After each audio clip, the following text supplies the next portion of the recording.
It started like any other ordinary night. No storms, no strange noises outside, no warning signs. Just silence. The kind of silence that feels peaceful at first and uncomfortable a few seconds later.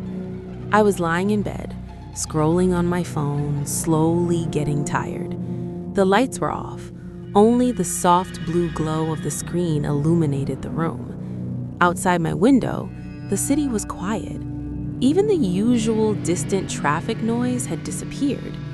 Everything felt still. Too still. That was the first moment when I felt it. Not fear, not panic, just a strange pressure in the air. Like the room suddenly became smaller, heavier, as if something invisible had entered without opening a door. I checked the time. 3:17 a.m. That strange hour when your mind is half asleep, half awake, and reality feels thin, fragile, unstable. I tried to ignore the feeling. I put my phone down, closed my eyes, took a deep breath, and that's when my phone screen suddenly lit up again. Not with a message, not with a notification, but with a call. No contact name, no number, just a dark screen and a ringing sound that felt unnaturally loud in the quiet room. I stared at it. My heart began beating faster. Nobody ever called me at that hour, especially not from an unknown number. I hesitated. Every instinct told me to let it ring. But curiosity is dangerous. It pushes people into places they should never go. So I answered. At first, there was nothing. No voice, no sound, only faint static. Then I heard breathing. Slow, calm, close, too close. It sounded like someone standing right next to a microphone, listening, waiting. The call ended by itself. No goodbye, no explanation, just silence. I sat up in bed, staring at the dark screen of my phone. My brain searched for logical explanations. Wrong number, automated call, prank, anything normal, anything safe. I laughed quietly and shook my head, told myself I was overreacting. I locked my phone and placed it back on the table. Then I noticed something else. The room felt colder, not gradually, instantly, like someone opened a freezer door. My arms were covered in goosebumps. I pulled the blanket closer around me and looked toward the door. It was closed, locked, exactly how I left it. Everything looked normal, and yet that heavy feeling in the air was still there, thick, oppressive, like the room itself was watching me. Then I heard it, a soft creaking sound, not outside, not from the walls, from inside the apartment, from the hallway. It sounded slow, careful, controlled, like footsteps trying not to be heard. My breathing stopped. My ears focused on every small noise. One step, then another, then silence again.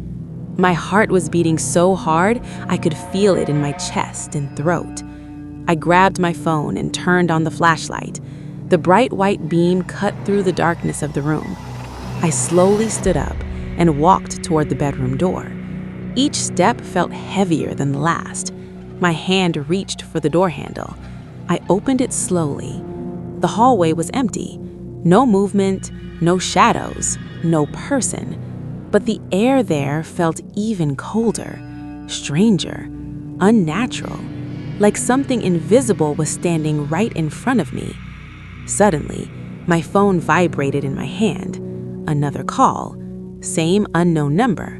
This time, I didn't hesitate. I answered immediately. The breathing was louder now, closer, clearer. Then a voice appeared, low, broken, cold. It didn't greet me. It didn't introduce itself. It simply said, "You finally noticed me." My body froze. The voice continued slowly. "I've been standing here for a long time." I turned around. Nothing was there. My room was empty. The hallway was empty. But I could feel it. That pressure. That presence. My mind tried to stay logical, tried to fight panic, tried to create normal explanations.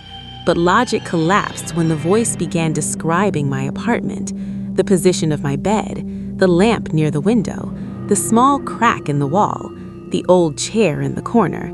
Details no stranger could know, details only someone inside could see. Then, the voice whispered something that made my blood feel cold. "Turn around." I didn't want to. My body resisted, but fear forced me. Slowly, very slowly, I turned my head toward the corner of the room. The light from my phone didn't reach it properly. The darkness there looked thicker, deeper, like a shadow that didn't belong to the room. And then I saw movement. Not a clear shape, not a face, just a tall outline, standing perfectly still, watching, not blinking, not breathing, just existing. My phone slipped from my hand and hit the floor. The call was still connected, but now the voice wasn't coming from the phone. It was behind me, inside the room, close enough to feel cold air on my neck. I didn't think. I didn't hesitate. I ran, straight to the door, unlocked it, opened it, and rushed into the hallway outside my apartment. I didn't look back. I didn't slow down. I kept running down the stairs, out of the building, into the street. Cold night air filled my lungs. Street lights glowed. Cars passed. Reality returned. I stopped and leaned against a wall, breathing heavily. My hands were shaking uncontrollably. I told myself it was over, that I escaped, that it couldn't follow me outside. I checked my phone. No missed calls, no call history, no unknown number, nothing, as if it never happened.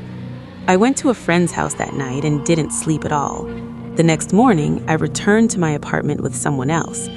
Everything looked normal, no signs of anything strange, no broken door, no cold air, no shadows, just an empty room. I packed my things the same day. I moved out, changed my number, changed my routine, changed everything. For weeks, nothing happened. No calls, no strange feelings, no nightmares. I started believing it was all stress, hallucination, fear created by exhaustion. Until one night, months later, I was in my new apartment. Different city, different building, different room. I was sitting on my bed when that familiar pressure returned, that heavy air, that silent warning. My phone screen suddenly lit up again, not with a vibration, not with a notification, but with a notification, a picture. I opened it. My heart stopped. It was a picture of me, sitting on my bed, taken from inside my room, behind me, in the corner, where the darkness was thickest. Under the photo was a single message. You can change places, you can change cities, but you can't leave me. Since that night, I never sleep with the lights off. I never answer unknown calls. And when my room becomes too quiet, when the air feels heavy again, I don't look at the corners anymore, because I already know something is still standing there, watching, waiting.